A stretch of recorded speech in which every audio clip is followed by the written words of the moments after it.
Samantha हमेशा से सोचती थी कि उसके परिवार का घर साधारण था, कुछ खास नहीं।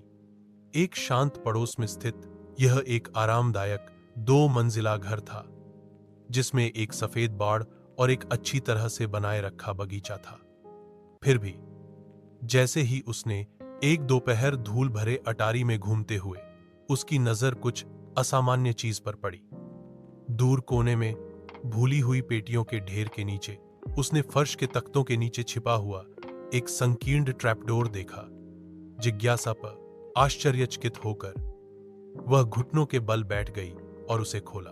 नीचे स्थित छोटा सीढ़ीदार रास्ता एक धुंधले बासी सुरंग की ओर जाता था। दीवारें पत्थर से बनी थीं और एक हल्की ठंडी हवा अंदर से फुसफुसाती हुई प्रतीत होती थी। दिल धड़कते हुए सामंथा सावधानी से उतरी, उसकी टॉर्च अंधेरे को चीरती हुई।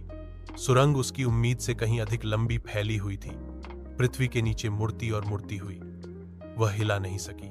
उसे ऐसा लग रहा था कि वह अतिक्रमण कर रही है, कि कुछ उसका इंतजार कर रहा है।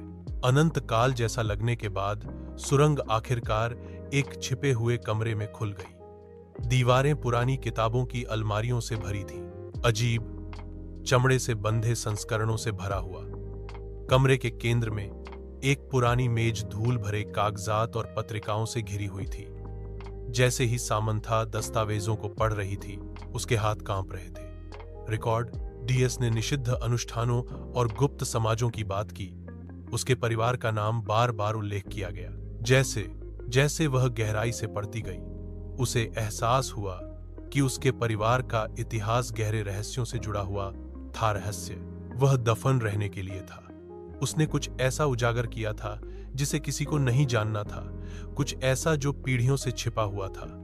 जैसे ही खोज का भार उस पर पड़ा, उसने सबसे हल्की आवाज सुनी। उसके पीछे से आवाज आई, एक फुसफुसाहट, धीमी और ठंडी। वह अकेली नहीं थी।